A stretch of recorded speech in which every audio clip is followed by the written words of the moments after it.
Hello my dear group 2 aspirants, welcome to Naresh academy. ఈ వీడియోలో APSC group 2 mains paper 1 section B భారత రాజ్యాంగం 75 మార్కులు కేటాయించారు. భారత రాజ్యాంగం యొక్క స్వభావం మొదటి యూనిట్ సిలబస్ విశ్లేషణ, అలాగే మొదటి యూనిట్లో మొదటి టాపిక్ భారత రాజ్యాంగం యొక్క ముఖ్య లక్షణాలు సంబంధించి ముఖ్యమైన పాయింట్లు మరియు ప్రీవియస్ ప్రశ్నాపత్రాలు వివరణాత్మక విశ్లేషణ గురించి తెలుసుకుందాం.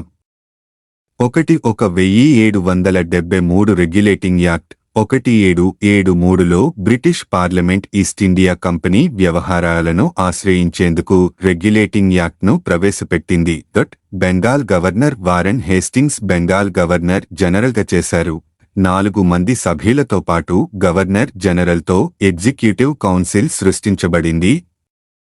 మద్రాసు మరియు బొంబాయి ప్రెసిడెన్సీలను బెంగాల్ ప్రెసిడెన్సీకి అధీనంలో ఉంచడం ద్వారా పరిపాలన కేంద్రీకృతమైంది. 1774లో కలకత్తాలో సుప్రీం కోర్ట్ అపెక్స్ కోర్ట్గా స్థాపించబడింది. ఈ చట్టం ఈస్ట్ ఇండియా కంపెనీ అధికారులు ప్రైవేట్ వ్యాపారంలో పాల్గొనకుండా మరియు భారతీయుల నుండి బహుమతులు స్వీకరించకుండా నిషేధించింది. 2. పిట్స్ ఇండియా చట్టం 1784 పిట్ యొక్క భారతదేశ చట్టం ఈస్ట్ ఇండియా కంపెనీ యొక్క వాణిజ్య మరియు రాజకీయ విధులను వేరుచేసింది. దీని ద్వారా బోర్డ్ ఆఫ్ కంట్రోల్ రాజకీయ వ్యవహారాలను మరియు వాణిజ్య కార్యకలాపాలను కోర్ట్ ఆఫ్ డైరెక్టర్స్ నిర్వహించేది.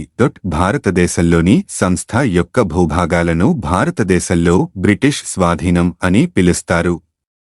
బొంబాయి మరియు మద్రాసులో పిట్స్ ఇండియా చట్టం ప్రకారం గవర్నర్ కౌన్సిల్స్ ఏర్పాటు చేయబడ్డాయి. 3. 1813 చార్టర్ చట్టం 1813లో ఉనికిలోకి వచ్చింది. ఈ చట్టం టీ మరియు నల్లమందు మినహా భారతదేశంతో వాణిజ్యంపై ఈస్ట్ ఇండియా కంపెనీ గుత్తాధిపత్యాన్ని ముగించింది. భారతదేశంతో వాణిజ్యం బ్రిటిష్ వారి అన్ని సబ్జెక్టులకు తెరవబడింది. 4. చార్టర్ చట్టం 1833 Bengal governor general lord William Bentinck భారతదేశానికి గవర్నర్ జనరల్గా నియమించబడ్డారు. ఈ చట్టం బొంబాయి మరియు మద్రాసు ప్రెసిడెన్సీల శాసన అధికారాలను తొలగించింది.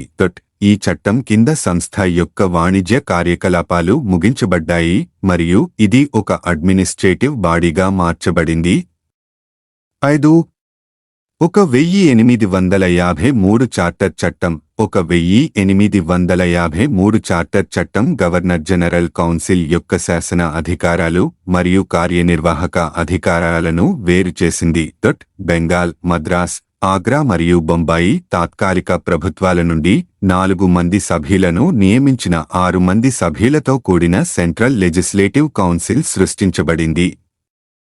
1853 నాటి ఈ చార్టర్ చట్టం బహిరంగ పోటీ ద్వారా పరిపాలన కోసం అధికారులను నియమించడానికి భారతీయ పౌర సేవను ప్రారంభించింది.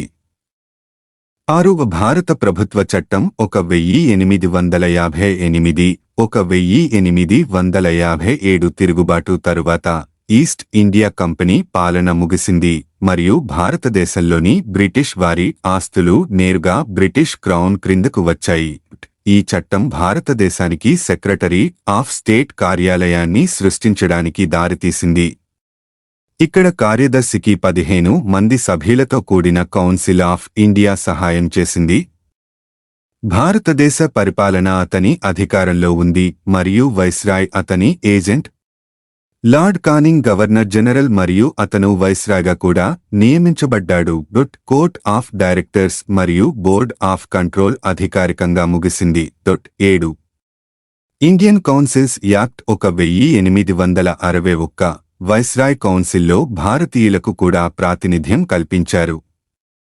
3 భారతీయులు శాసన మండలిలోకి ప్రవేశించారు. వైస్రాయ్ ఎగ్జిక్యూటివ్ కౌన్సిల్లో నానఫీషియల్ సభ్యులుగా కూడా ప్రవేశించడానికి భారతీయులకు నిబంధనలు ఇవ్వబడ్డాయి. ఈ చట్టం పోర్ట్ఫోలియో వ్యవస్థను గుర్తించింది. ఈ చట్టం మద్రాస్ మరియు బొంబాయి ప్రెసిడెన్సీలతో వికేంద్రీకరణను ప్రారంభించింది. ఇది వారి శాసన అధికారాలను పునరుద్ధరించింది. 8.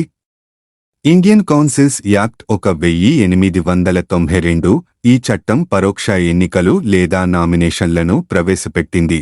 శాసనమండలిని విస్తరించారు. బడ్జెట్ చర్చ మరియు కార్యనిర్వాహక వర్గాన్ని ప్రశ్నించడం వంటి మరిన్ని విధులు శాసనమండలికి ఇవ్వబడ్డాయి. 9 ఇండియన్ కౌన్సిల్స్ యాక్ట్ 1909 మోర్లేమింటో సంస్కరణలు. ఈ చట్టం కారణంగా భారతదేశంలో మొదటిసారిగా శాసనమండలికి ప్రత్యక్ష ఎన్నికలు ప్రవేశపెట్టబడ్డాయి.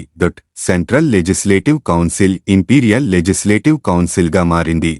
శాసనమండలి సభ్యుల సంఖ్య 16 నుంచి 60కి పెరిగింది. ఈ చట్టం ప్రత్యేక మతపరమైన ఓటర్ల భావనను అంగీకరించింది. ఒక భారతీయుడు మొదటిసారిగా వైస్రాయ్ ఎగ్జిక్యూటివ్ కౌన్సిల్లో సభ్యునిగా నియమించబడ్డాడు. సత్యేంద్ర ప్రసాద్ సిన్హాలా సభ్యునిగా మరియు వైస్రాయ్ ఎగ్జిక్యూటివ్ కౌన్సిల్లో మొదటి సభ్యుడు.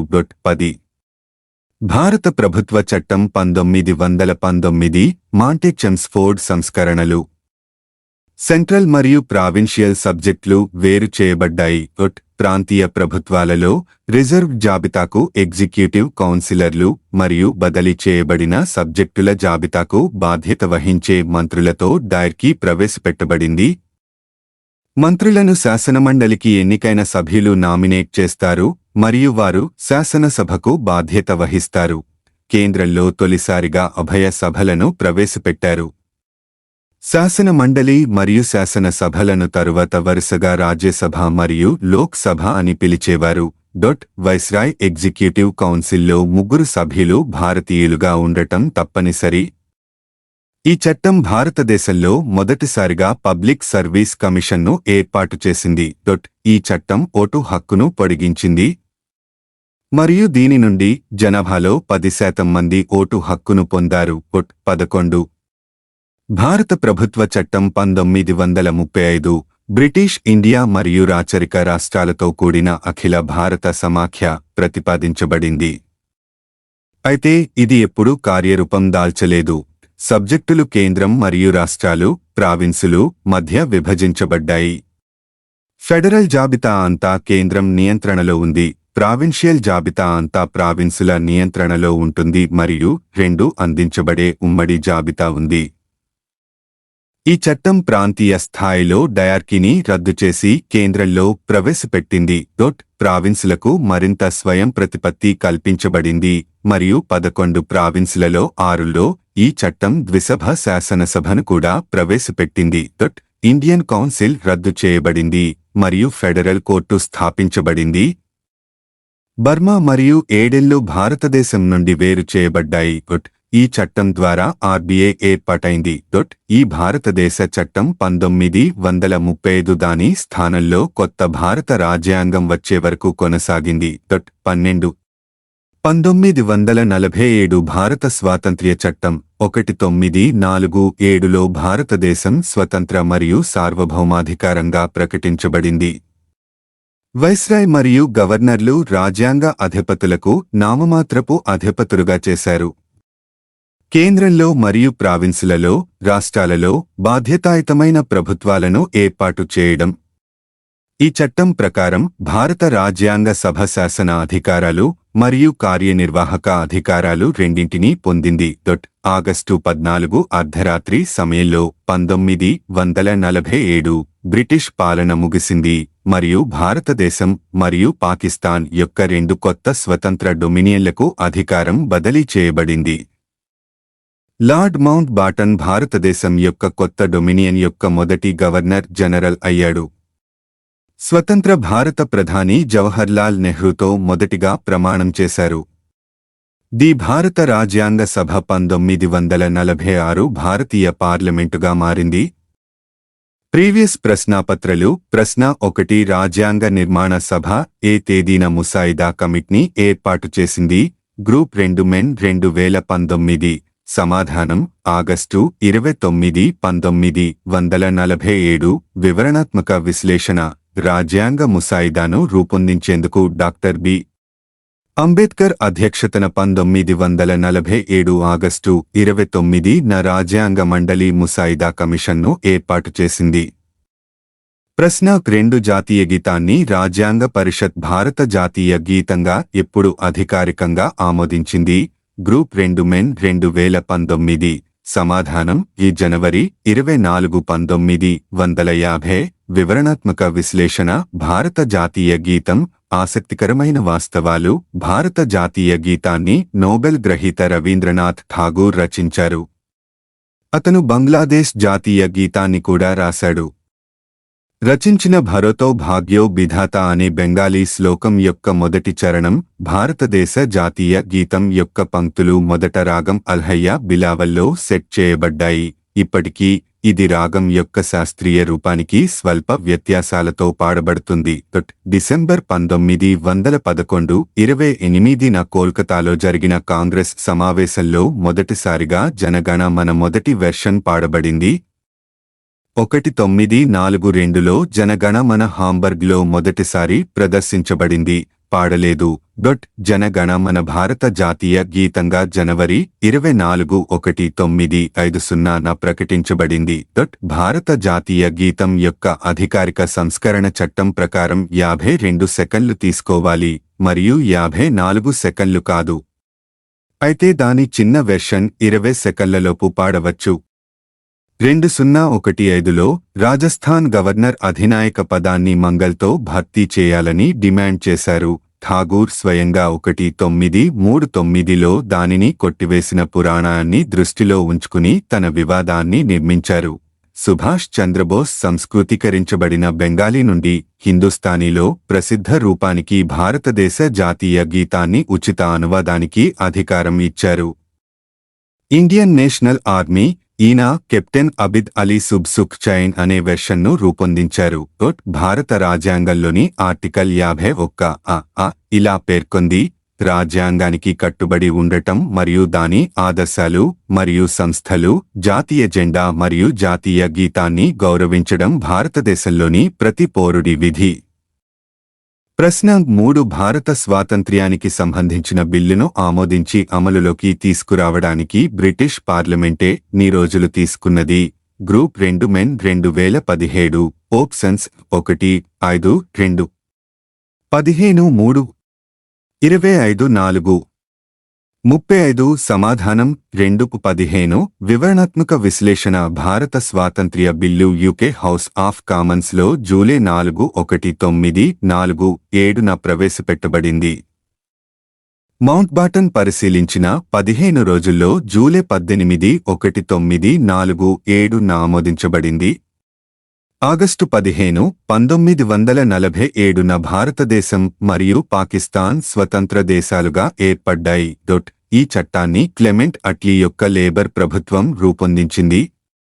ఇది పూర్తిగా మౌంట్ బాటన్ ప్రణాళిక లేదా వైస్రాయ్ లార్డ్ మౌంట్ బాటన్ సూచనలను ఇండియన్ నేషనల్ కాంగ్రెస్ మరియు ముస్లిం లీగ్ నాయకులు అంగీకరించిన తర్వాత రూపొందించబడిన జూన్ 3వ ప్రణాళికపై ఆధారపడి ఉంది. ప్రశ్న 4 క్రిందివానిలో భారత స్వాతంత్ర్య చట్టం యొక్క అసాధారణ లక్షణాన్ని గుర్తించుము. Group 2 mains 2017. ఆప్షన్స్ 1 రాజ్యాంగంతో కూడిన చట్టాన్ని ఆమోదించింది. 2 రాజ్యాంగం లేని చట్టాన్ని ఆమోదించింది. 3 బ్రిటిష్ అధికారాన్ని నిలుపుకునే ఉద్దేశ్యంతో చట్టాన్ని ఆమోదించింది. 4 భారతదేశానికి కొత్త విధానాన్ని ఏర్పరచింది. సమాధానం 1 రాజ్యాంగంతో కూడిన చట్టాన్ని ఆమోదించింది. వివరణాత్మక విశ్లేషణ భారత స్వాతంత్ర్య చట్టం 1947 బ్రిటిష్ ఇండియాను భారతదేశం మరియు పాకిస్తాన్ యొక్క 2 స్వతంత్ర ఆధిపత్యాలుగా విభజించింది. భారత స్వాతంత్ర్య చట్టం 1947 బ్రిటిష్ పార్లమెంట్ ద్వారా రూపొందించబడింది మరియు భారతదేశాన్ని స్వేచ్ఛ మరియు స్వతంత్ర దేశంగా ప్రకటించింది. ప్రశ్న 5 క్రిందివాటిలో రాజ్యాంగ సభకు సంబంధించిన యూనియన్ రాజ్యాంగ కమిటీకి అధ్యక్షత వహించినది ఎవరు? Group 2 mains 2017. Options 1 B R Ambedkar 2, Jawahar Lal Nehru 3, J B. Kripalani 4, Rajendra Prasad. సమాధానం 1 బి ఆర్ అంబేడ్కర్ వివరణాత్మక విశ్లేషణ రాజ్యాంగ ముసాయిదాను రూపొందించేందుకు డాక్టర్ బి. అంబేద్కర్ అధ్యక్షతన 1947 ఆగస్టు 29న రాజ్యాంగ మండలి ముసాయిదా కమిషన్ను ఏర్పాటు చేసింది. ప్రశ్న 6 భారత రాజ్యాంగం 1950 ముందు అమలులో ఉన్న చట్టం.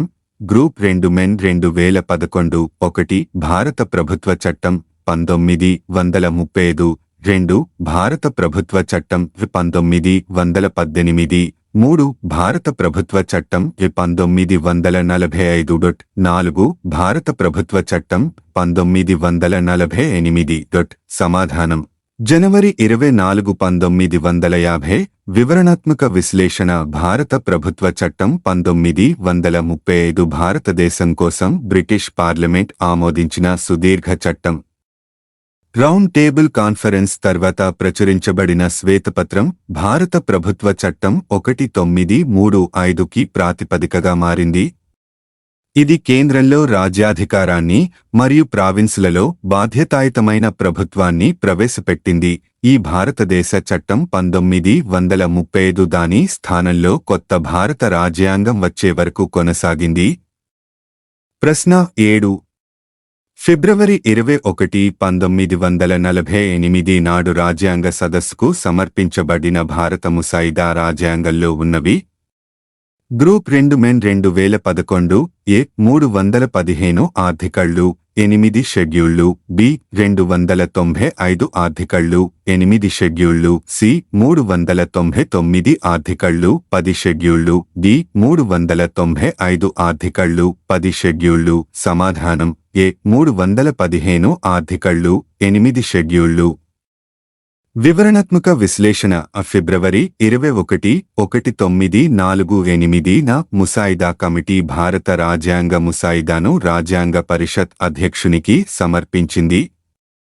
4 నెలల ముందు అసెంబ్లీ రాజ్యాంగ సలహాదారు బిఎన్ రావు రూపొందించిన ముసాయిదా రాజ్యాంగాన్ని కమిటీ అందుకుంది. ముసాయిదా 315 ఆర్టికళ్లు కలిగి ఉంది. 18 భాగాలు మరియు 8 షెడ్యూళ్లు నిర్వహించబడ్డాయి. ప్రశ్న 8 introduction to the constitution of India అనే గ్రంథ రచయిత ఎవరు? Group 2 mains 2011 1 M.V. Pylee 2 H.Z. Laski 3 D D Basu 4.B.B.L. సమాధానం 3 డిడి బసు. వివరణాత్మక విశ్లేషణ introduction to the constitution of India 1960 Durga Das Basu వ్రాసారు. ప్రశ్న 9 భారత రాజ్యాంగం ఒక ఆలోచన సమాఖ్య ప్రభుత్వం భారతదేశంలో ఏర్పాటుకు మొదటి పునాదులు వేసినది.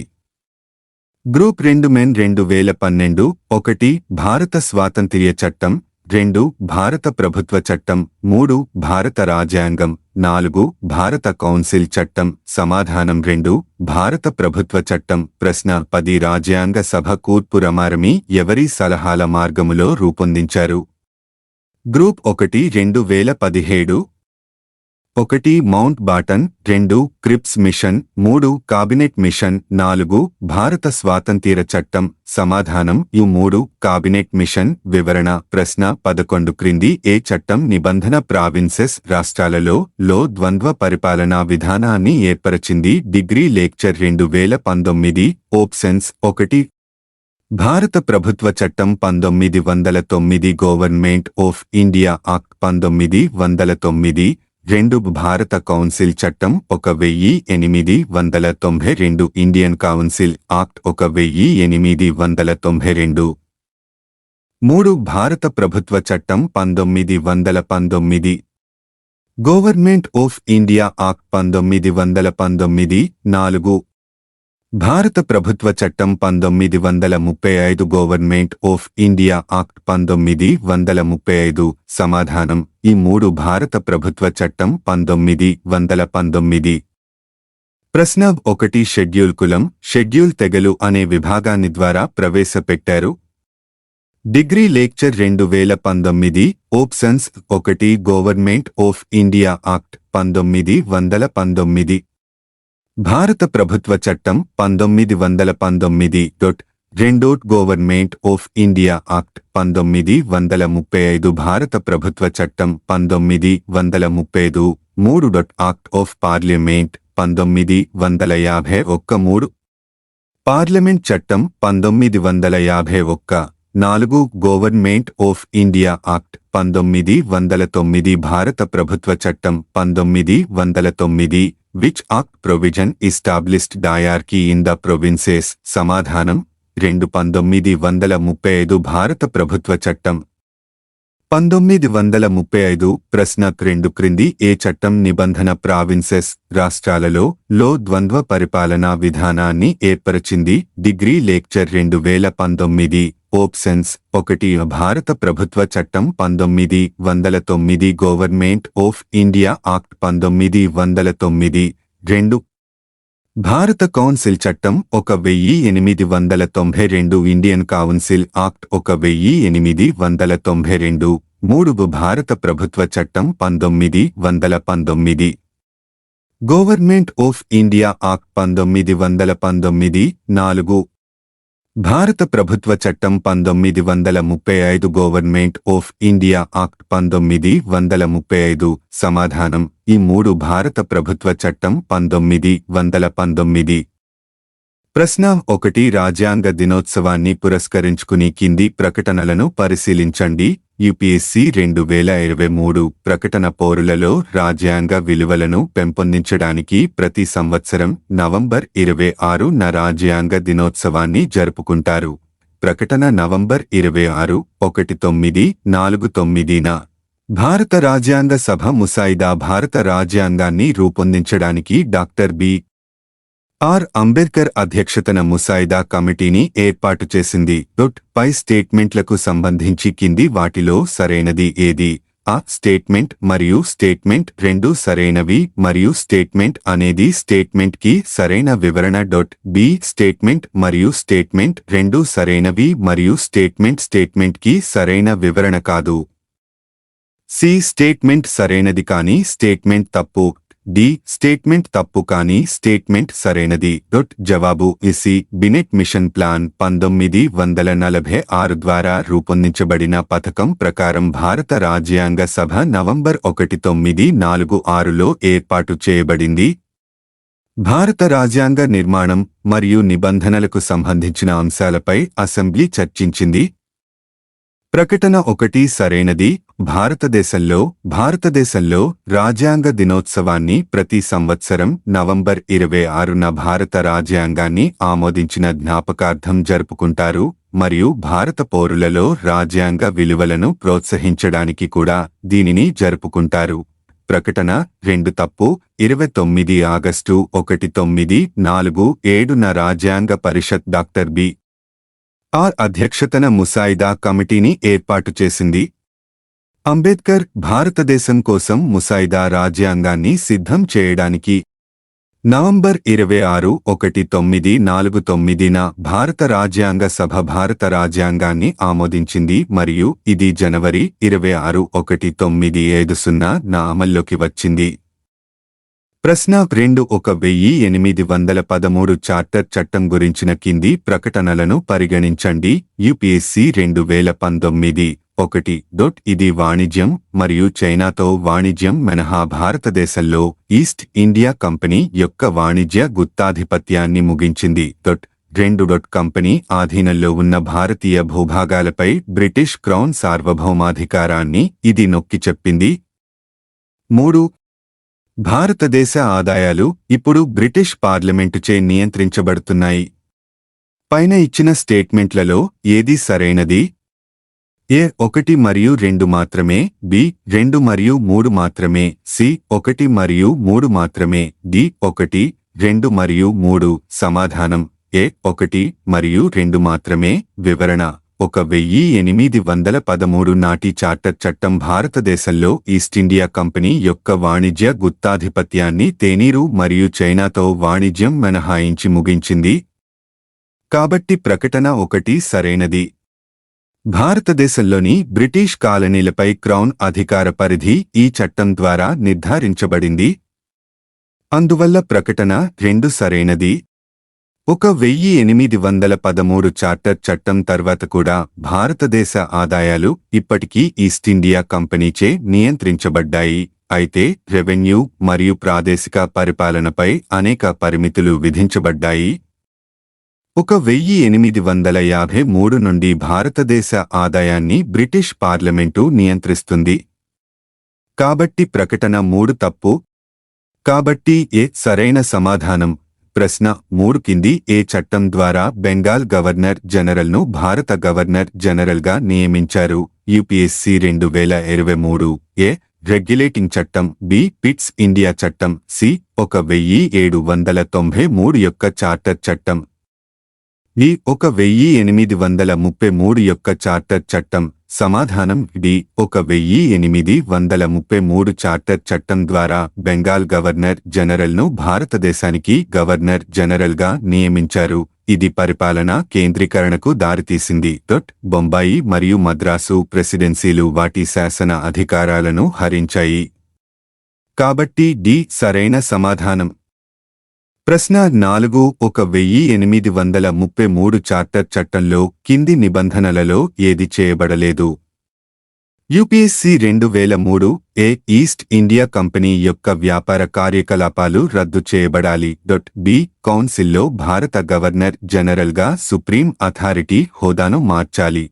సి కౌన్సిల్లో గవర్నర్ జనరల్కు అన్ని చట్టాలను రూపొందించే అధికారాలు ఇవ్వబడతాయి. డి గవర్నర్ జనరల్ కౌన్సిల్లో ఒక భారతీయుడు న్యాయ సభ్యునిగా నియమించబడాలి. సమాధానం డి గవర్నర్ జనరల్ కౌన్సిల్లో ఒక భారతీయుడు న్యాయ సభ్యునిగా నియమించబడాలి. 1833 చార్టర్ చట్టంతో చట్టాలను క్రోడీకరించే ప్రయత్నం జరిగింది. 1833 చార్టర్ చట్టంలోని సెక్షన్ 53 లా కమిషన్ అని పిలువబడే ఒక కమిషన్ నియామకం కోసం అందించబడింది. లా కమిషన్ యొక్క ప్రధాన లక్ష్యం భారతీయ చట్టాన్ని క్రోడీకరించడం మరియు ఏకీకృతం చేయడం. లా కమిషన్ 1837లో శిక్షా స్మృతి యొక్క ముసాయిదాను ప్రభుత్వానికి సమర్పించింది. దీనిని మెకాలే కోడ్ అని కూడా పిలుస్తారు. అయితే 1857 తిరుగుబాటు కారణంగా ముసాయిదా 1860 వరకు పూర్తి ఇంప్లాంటేషన్ కోసం వేచి ఉండాల్సి వచ్చింది.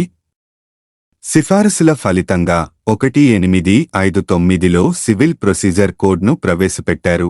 ఆ తర్వాత 1860లో ఇండియన్ పీనల్ కోడ్ మరియు 1862లో క్రిమినల్ ప్రొసీజర్ కోడ్ను ప్రవేశపెట్టారు.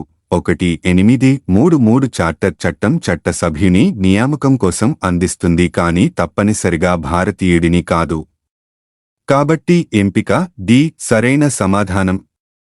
ప్రశ్న 5 కింది ప్రకటనలను పరిగణించండి. యూపీఎస్సీ 2006. 1 చార్టర్ చట్టం 1853 భారత వాణిజ్యంలో ఈస్ట్ ఇండియా కంపెనీ గుత్తాధిపత్యాన్ని రద్దు చేసింది. 2 భారత ప్రభుత్వ చట్టం 1858 ప్రకారం British parliament East India company పాలనను రద్దు చేసింది మరియు భారతదేశాన్ని నేరుగా పాలించే బాధ్యతను చేపట్టింది. పైన ఇచ్చిన స్టేట్మెంట్ లాలో ఏది సరైనవి? ఏ 1 మాత్రమే, బి 2 మాత్రమే, సి 1 మరియు 2, డి 1 లేదా 2 కాదు. సమాధానం బి. వివరణ చార్టర్ చట్టం 1813 1853 కాదు. ఈస్ట్ ఇండియా కంపెనీ భారతీయ వాణిజ్యంపై గుత్తాధిపత్యాన్ని రద్దు చేసింది. కాబట్టి ఎంపిక బి సరైన సమాధానం. ప్రశ్న 6 జాబితా 1 ని జాబితాతో సరిపోల్చండి మరియు సరైన సమాధానాన్ని ఎంచుకోండి. యూపీఎస్సీ 1996 జాబితా 1 జాబితా 2 బెంగాల్లోని Fort William presidency governor general నియంత్రణ చట్టం 1773 కింద 1 ఆర్కిబాల్డ్ పెర్సివల్ వేవెల్ విస్కౌంట్ మరియు earl Wavell. B governor general of India charter చట్టం 1833 కింద 2 James Andrew Brown Ramsay earl మరియు marquess of Dalhousie. C governor general మరియు viceroy of India Indian council చట్టం 1858 కింద 3 చార్లెస్ కార్న్వాలిస్ రెండవ ఎర్ల్ మరియు Cornwallis యొక్క మొదటి మార్క్వెస్. డి గవర్నర్ జనరల్ మరియు క్రౌన్ ప్రతినిధి భారత ప్రభుత్వ చట్టం 1935 కింద 4 Gilbert John Elliot Murray Kynynmound earl of Minto 5 Louis Mountbatten earl Mountbatten of Burma ఈ 3 B2 C4 D1 B1 B2 C3 D4 C2 B5 C3 D1 D2 B4 C5 D3 సమాధానం A వివరణ Charles కార్నవాలిస్ September 12 1786 న పదవీ బాధ్యతలు స్వీకరించారు మరియు 28 October 1793 న పదవీ విరమణ చేశారు.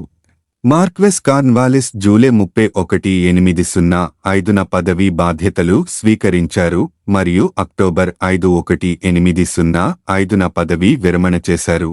జేమ్స్ ఆండ్రూ బ్రౌన్ రామ్సే డల్హౌసీకి చెందిన 1వ మార్క్వెస్ 1848 నుండి 1856 వరకు భారతదేశ గవర్నర్ జనరల్గా పనిచేశారు.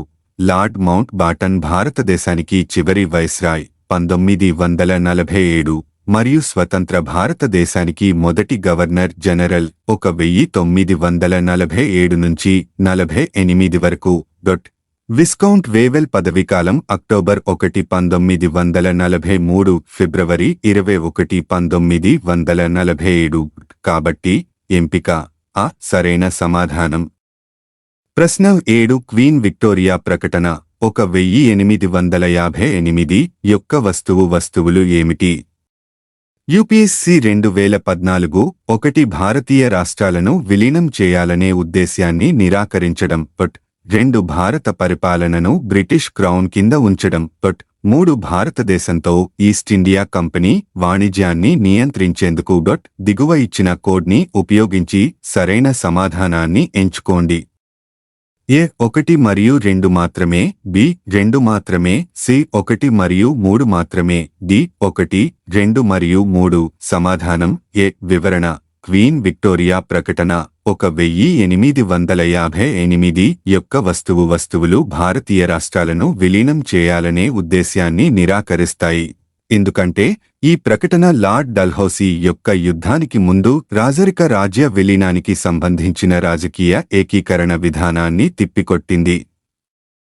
ఇది భారతీయ పరిపాలనను బ్రిటిష్ క్రౌన్ క్రింద ఉంచడం కూడా. కాబట్టి 1-2 స్టేట్మెంట్లు సరైనవి. అయితే ఇది భారతదేశంతో ఈస్ట్ ఇండియా కంపెనీ వాణిజ్యాన్ని నియంత్రించడం కాదు. కాబట్టి ప్రకటన 3 తప్పు. కాబట్టి ఎంపిక ఆ సరైన సమాధానం. ప్రశ్న 8 కార్పొరేట్ పనితీరు కోసం పోర్ట్ఫోలియో లేదా డిపార్ట్మెంటల్ సిస్టమ్ను ప్రత్యామ్నాయం చేయడం ద్వారా బ్రిటిష్ ఇండియా యొక్క కింది చట్టాలలో ఏది వైస్రాయ్ తన కార్యనిర్వాహక మండలిపై అధికారాన్ని బలోపేతం చేసింది?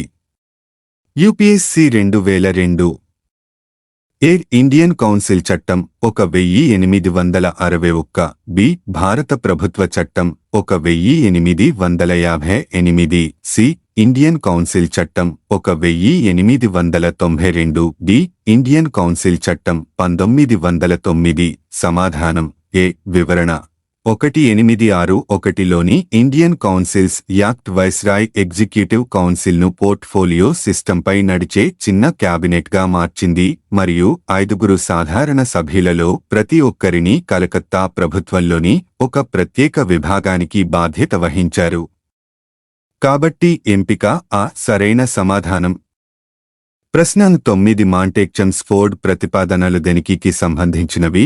యూపీఎస్సీ 2016 ఏ సామాజిక సంస్కరణలు, బి విద్యా సంస్కరణలు, సి పోలీసు పరిపాలనలో సంస్కరణలు, డి రాజ్యాంగ సంస్కరణలు. సమాధానం డి వివరణ చూడండి. ఇండియన్ కౌన్సిల్ చట్టం 1892 భారతదేశ ఇంపీరియల్ మరియు స్థానిక శాసన మండలేలను విస్తరించాలనే ఉద్దేశ్యంతో, అలాగే బ్రిటిష్ ఇండియా పాలనలో భారతీయుల భాగస్వామ్యాన్ని పెంచే ఉద్దేశంతో ఆమోదించబడింది. కాబట్టి డి సరైన సమాధానం. ప్రశ్న 10 భారత ప్రభుత్వ చట్టం 1919 స్పష్టంగా నిర్వచించబడింది. యూపీఎస్సీ 2015 ఏ న్యాయ వ్యవస్థ మరియు శాసనసభ మధ్య అధికార విభజన, బి కేంద్ర మరియు ప్రాంతీయ ప్రభుత్వాల అధికార పరిధి, సి భారతదేశానికి సంబంధించిన రాష్ట్ర కార్యదర్శి మరియు వైస్రా అధికారాలు. డి పైవేవి కావు. సమాధానం బి కేంద్ర మరియు ప్రాంతీయ ప్రభుత్వాల అధికార పరిధి వివరణ. 1919లో భారత ప్రభుత్వ చట్టంగా మారిన మాంటాగు-చమ్స్ఫోర్డ్ సంస్కరణలు కేంద్ర మరియు ప్రాంతీయ ప్రభుత్వాల అధికార పరిధిని స్పష్టంగా నిర్వచించాయి. కాబట్టి ఎంపిక సి సరైన సమాధానం. ప్రశ్న 11 కింది స్టేట్మెంట్లను పరిగణించండి. యూపీఎస్సీ 2021-1919 నాటి మోంటాగు-చమ్స్ఫోర్డ్ సంస్కరణలు 21 ఏళ్లు పైబడిన మహిళలందరికీ ఓటు హక్కును మంజూరు చేయాలని సిఫార్సు చేసింది. 1935 భారత ప్రభుత్వ చట్టం చట్టసభల్లో మహిళలకు రిజర్వ్డ్ స్థానాలను ఇచ్చింది. పైన ఇచ్చిన స్టేట్మెంట్లలో ఏది సరైనవి? ఏ 1 మాత్రమే, బి 2 మాత్రమే, సి 1 మరియు 2, డి 1 లేదా 2 కాదు. సమాధానం బి 1935 భారత ప్రభుత్వ చట్టం చట్టసభల్లో మహిళలకు రిజర్వ్డ్ స్థానాలను ఇచ్చింది. వివరణ 1919 నాటి మాంటాగు-చమ్స్ఫోర్డ్ సంస్కరణలు 21 ఏళ్ల కంటే ఎక్కువ వయస్సు ఉన్న మహిళలకు ఓటు హక్కును మంజూరు చేయాలని సిఫార్సు చేసింది. అయితే ఇది ఆస్తి, పన్ను లేదా విద్య ప్రమాణాలపై ఆధారపడింది. ఇది అన్ని వర్గాల మహిళలకు ఓటు హక్కును సిఫార్సు చేయలేదు. కాబట్టి స్టేట్మెంట్ 1 తప్పు. భారత ప్రభుత్వ చట్టం 1935 మహిళలు, అణగారిన వర్గాలు, కార్మికులు మొదలైన వారికి ప్రత్యేక ఓటర్లను అందించింది. కాబట్టి స్టేట్మెంట్ 2 సరైనది. కాబట్టి బి సరైన సమాధానం. ప్రశ్న 12 భారత ప్రభుత్వ చట్టం 1919లో ప్రాంతీయ ప్రభుత్వ విధులు రిజర్వ్డ్ మరియు ట్రాన్స్ఫర్డ్ సబ్జెక్టులుగా విభజించబడ్డాయి. కింది వాటిలో ఏది రిజర్వ్డ్ సబ్జెక్టులుగా పరిగణించబడింది? యూపీఎస్సీ 2022 1 అడ్మినిస్ట్రేషన్ ఆఫ్ జస్టిస్ 2 స్థానిక స్వపరిపాలన 3 భూమి రెవెన్యూ 4 పోలీసు. దిగువ ఇచ్చిన కోడ్ని ఉపయోగించి సరైన సమాధానాన్ని ఎంచుకోండి. ఏ 1, 2 మరియు 3, బి 2, 3 మరియు 4, సి 1, 3 మరియు 4, డి 1, 2 మరియు 4. సమాధానం సి. వివరణ భారత ప్రభుత్వ చట్టం 1919 ప్రాంతీయ ప్రభుత్వ స్థాయిలో ఎగ్జిక్యూటివ్కు డైకిని ప్రవేశపెట్టింది. ప్రాంతీయ ప్రభుత్వ విధులు రిజర్వ్డ్ మరియు ట్రాన్స్ఫర్డ్ సబ్జెక్టులుగా విభజించబడ్డాయి. లా అండ్ ఆర్డర్, న్యాయ నిర్వహణ, ఆర్థిక, భూ రెవెన్యూ వంటి అంశాలు, నీటిపారుదల మొదలైనవి రిజర్వ్ చేయబడిన సబ్జెక్టుల జాబితాలో చేర్చబడ్డాయి. విద్య, ఆరోగ్యం, స్థానిక ప్రభుత్వం, పరిశ్రమలు, వ్యవసాయం మరియు ఎక్సైజ్ మొదలైన సబ్జెక్టులు బదిలీ చేయబడిన సబ్జెక్టుల జాబితాలో చేర్చబడ్డాయి. కాబట్టి సి సరైన సమాధానం. ప్రశ్న 13 భారతీయ చరిత్ర సందర్భంలో డయార్కీ సూత్రంని సూచిస్తుంది. యూపీఎస్సీ 2017 ఏ కేంద్ర శాసనసభను 2 సభలుగా విభజించడం. బి డబుల్ ప్రభుత్వం అంటే కేంద్ర మరియు రాష్ట్ర ప్రభుత్వాల పరిచయం. సి 2 సెట్ల పాలకులు ఉండటం, ఒకటి లండన్లో మరొకటి ఢిల్లీలో. డి ప్రావిన్సులకు అప్పగించిన సబ్జెక్టులను 2 వర్గాలుగా విభజించడం. సమాధానం డి. వివరణ చూడండి. భారత ప్రభుత్వ చట్టం 1919 అమలులోకి వచ్చింది మరియు 1921లో అమల్లోకి వచ్చింది. ఈ చట్టాన్ని మాంటాగు-చమ్స్ఫోర్డ్ సంస్కరణలు అని కూడా పిలుస్తారు. డయార్కీ అంటే 2 పాలన అని కూడా పిలుస్తారు. భారత ప్రభుత్వ చట్టం 1919 ప్రాంతీయ స్థాయిలో కార్యనిర్వాహకుడికి డయార్కీని ప్రవేశపెట్టింది. ప్రభుత్వం రిజర్వు చేయబడిన సబ్జెక్టులను గవర్నర్ తన కార్యనిర్వాహక మండలి ద్వారా నిర్వహించాలి మరియు బదిలీ చేయబడిన సబ్జెక్టులు శాసనమండలికి ఎన్నికైన సభ్యుల నుండి నామినేట్ చేయబడిన మంత్రులచే నిర్వహించబడతాయి. కాబట్టి డి సరైన సమాధానం. ప్రశ్న 14 భారత ప్రభుత్వ చట్టం 1935కి సంబంధించి కింది ప్రకటనలను పరిగణించండి. ప్రీలిమ్స్ 2024 1 ఇది బ్రిటిష్ ఇండియన్ ప్రావిన్సెస్ మరియు ప్రిన్స్లీ స్టేట్స్ యూనియన్ ఆధారంగా ఆల్ ఇండియా ఫెడరేషన్ ఏర్పాటుకు అందించింది. 2 రక్షణ మరియు విదేశీ వ్యవహారాలు సమాఖ్య శాసనసభ నియంత్రణలో ఉంచబడ్డాయి.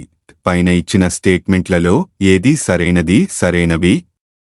ఏ 1 మాత్రమే, బి 2 మాత్రమే, సి 1 మరియు 2, డి 1 లేదా 2 కాదు. సమాధానం ఏ. వివరణ ఎంపిక 1 సరైనది. బ్రిటిష్ ఇండియా మరియు రాచరిక రాష్ట్రాలతో కూడిన ఆల్ ఇండియా ఫెడరేషన్ ఏర్పాటు.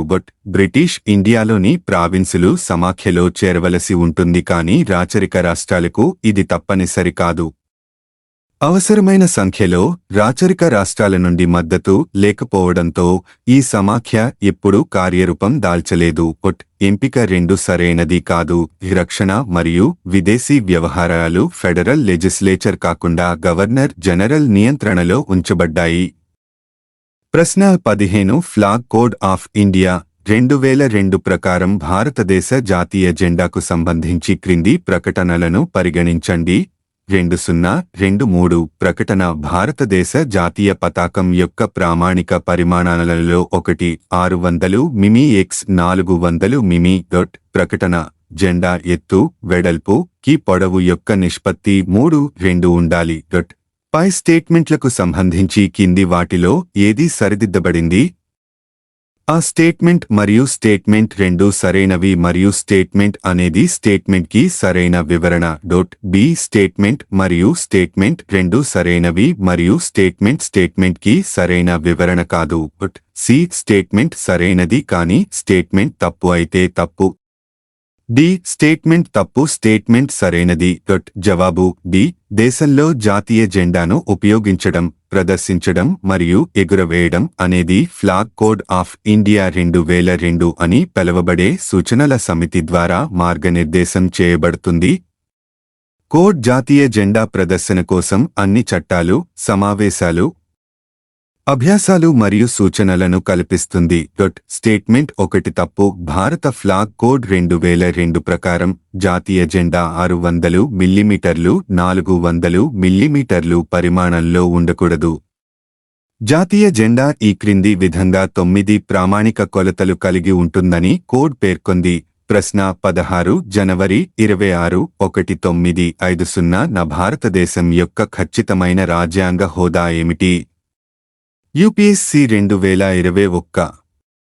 ఏ. Democratic republic, B. Sovereign democratic republic, C. Sovereign secular democratic republic, D. Sovereign socialist secular democratic republic. జవాబు బి. Sovereign democratic republic.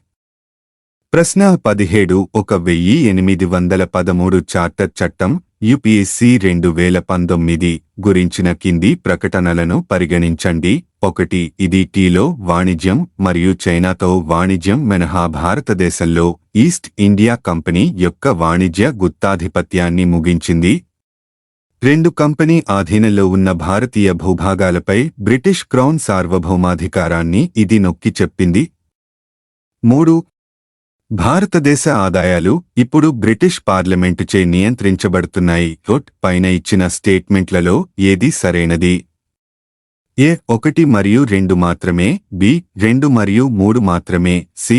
1 మరియు 3 మాత్రమే, డి. 1, 2 మరియు 3.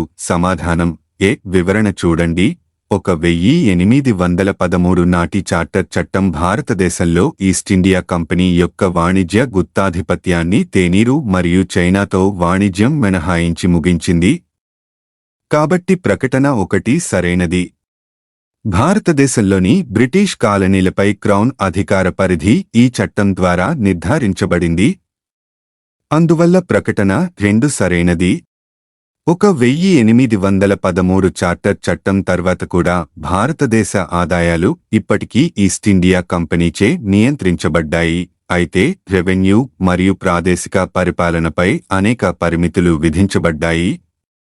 1853 నుండి భారతదేశ ఆదాయాన్ని బ్రిటిష్ పార్లమెంటు నియంత్రిస్తుంది. కాబట్టి ప్రకటన 3 తప్పు. కాబట్టి ఏ సరైన సమాధానం. ప్రశ్న 18 the government on India act of 1935 ద్వారా స్థాపించబడిన సమాఖ్యలో అవశేష అధికారం ఇవ్వబడింది. A. Federal legislature, B. Governor general, C. Provincial legislature. ఈ ప్రావిన్షియల్ గవర్నర్లు. సమాధానం బి గవర్నర్ జనరల్. ప్రశ్న 19 జాబితా.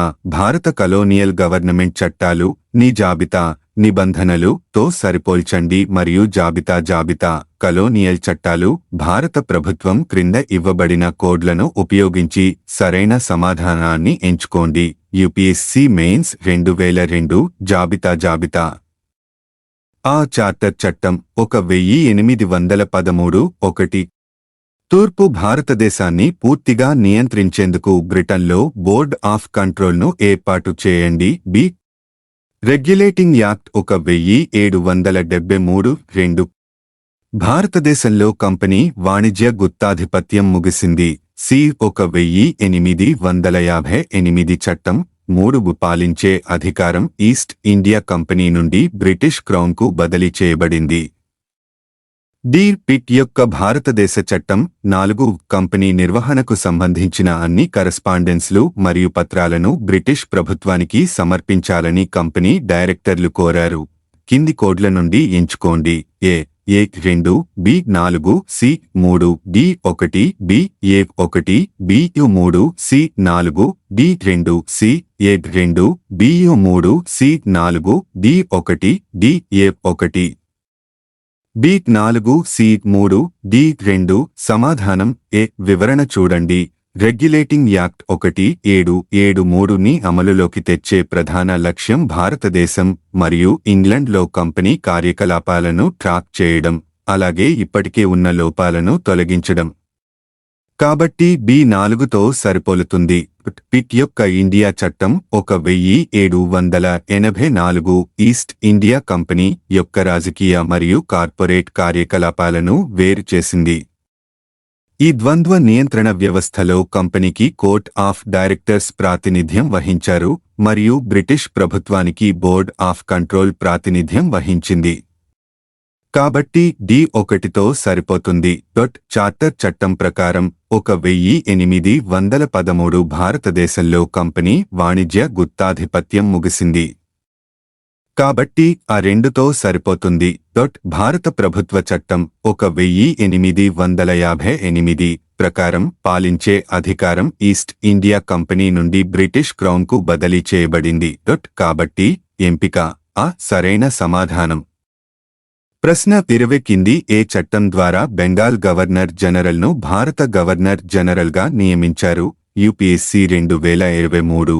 ఏ రెగ్యులేటింగ్ చట్టం. బి పిట్స్ ఇండియా చట్టం. సి 1793 యొక్క చార్టర్ చట్టం. డి 1833 యొక్క చార్టర్ చట్టం.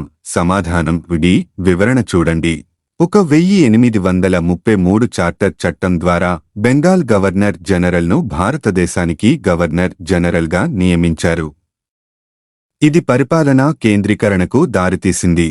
బొంబాయి మరియు మద్రాసు ప్రెసిడెన్సీలు వాటి శాసన అధికారాలను హరించాయి. కాబట్టి డి సరైన సమాధానం. Thank you for watching this video. Please subscribe my YouTube channel. Please like, share and comment చేయండి. సపోర్ట్ చేయండి.